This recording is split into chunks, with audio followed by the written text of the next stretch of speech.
Now heed a tale of long ago, how it all started, that first great war. For centuries, tensions had been simmering between two factions of gods, the hedonistic Aesir and the Vanir, known for their connection to nature and magic. So Freyr, one of the Vanir's most revered leaders, attempted an act of diplomacy, travelling across the realms to teach the Aesir gods the way of the harvest, with accompanying spellcraft fit to feed all of Asgard. The Aesir were taken by Freyr's charm and ecstatic with the new powers he bestowed upon them. But such astonishing spells always have a downside, and the Aesir weren't about to blame themselves when things went wrong. Instead, the hot-headed Aesir cast their blame on Freyr. Furious at the unpredictable magic, they tortured and even attempted to kill him. But the Vanir god wouldn't be undone so easily. He escaped and fled back home to Vanaheim. His family was incredulous with anger at what had happened. They swore revenge against Asgard. And thus began the first and most barbarous war between the gods.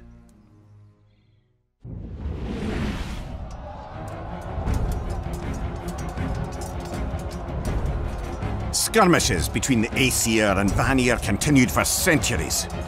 Odin, the proudest of the Aesir, sought an end to the back and forth. So he assembled the largest army ever seen and marched it toward Vanaheim. Fear and deference cloaked the landscape as the Aesir soldiers stomped across it. For the king of gods had never lost a battle, and he surely never would. But as the throngs of troops descended upon the lush pastures of the Vanir kingdom, the fearsome army was falling back 2 steps for every advance it made. None could match the pure brute force of the Aesir attacks, but the merciless soldiers had never encountered so many Vanir gods casting Seidr magic at once. With colossal damage done on both sides, the Aesir eventually retreated. Odin's conquest had failed, and the warring factions of gods found themselves stuck in a stalemate once again.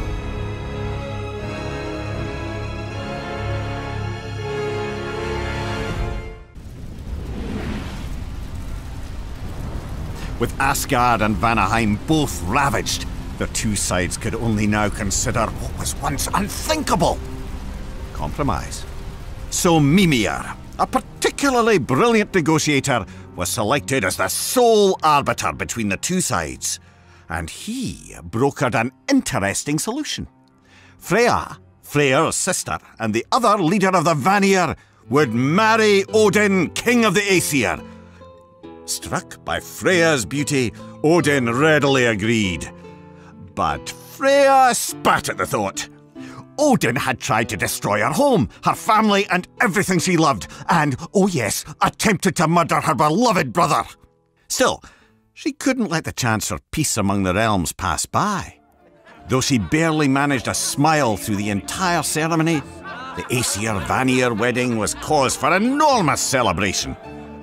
As Odin took in his beautiful new wife, draped in the finest fabric and Vanir jewels, his kingdom felt nearly complete.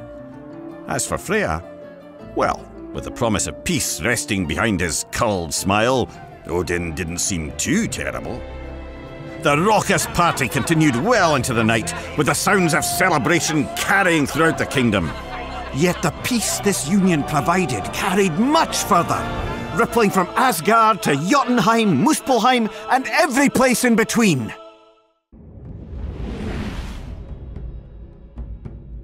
Married life for Freya was tolerable at first. She taught her husband Seidr spells, and though the high goddess of the Vanir missed her home, she was bestowed with new purpose here. But as Freya became more content, her husband only grew less so. Odin was consumed with the idea that Ragnarok, the battle said to end all things, was imminent. He claimed the giants were behind Ragnarok, insisting that if he could destroy the Jotnar, he could stop the apocalypse. But he wouldn't make the mistake of simply gathering his armies this time.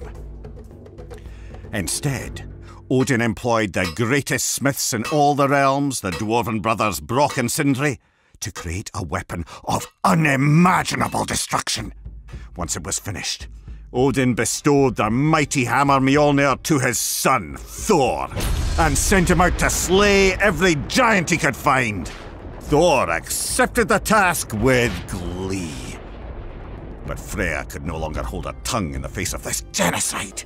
She fought back, vowing to leave her husband and return to Vanaheim, even if it meant the chaos of war would overtake the realms again.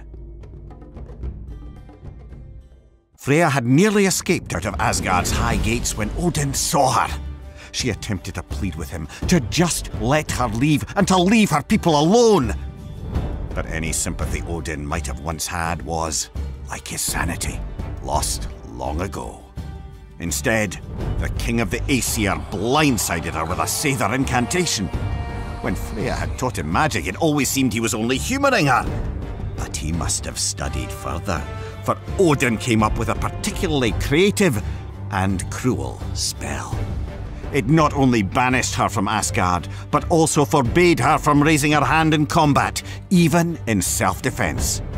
Freya stammered, trying to counter with a spell of her own, but now, instead of casting magic, she was suffering its twisted effects. She felt warm and tired as her vision blurred. She stumbled, and then it all went black. When she awoke, Freya found herself far from Odin, but more distraught than ever. Now war would surely return. And with the Aesir in possession of the masterwork hammer, the end of her marriage might indeed mean the end of her people. Now her only hope was that, in time, some brave soul would finish what she could not, restoring balance and peace to the realms.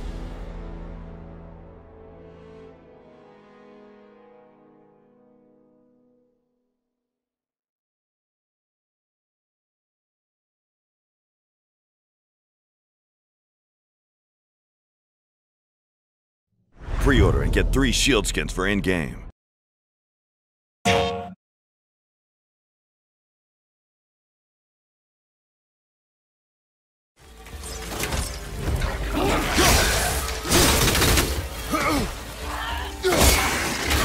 Nice shot.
son. We do not fight because the world makes us fight.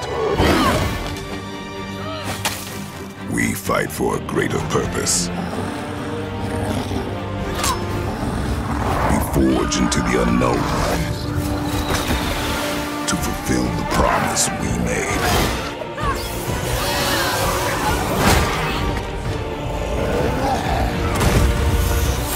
No matter the darkness, nothing will stand in our way.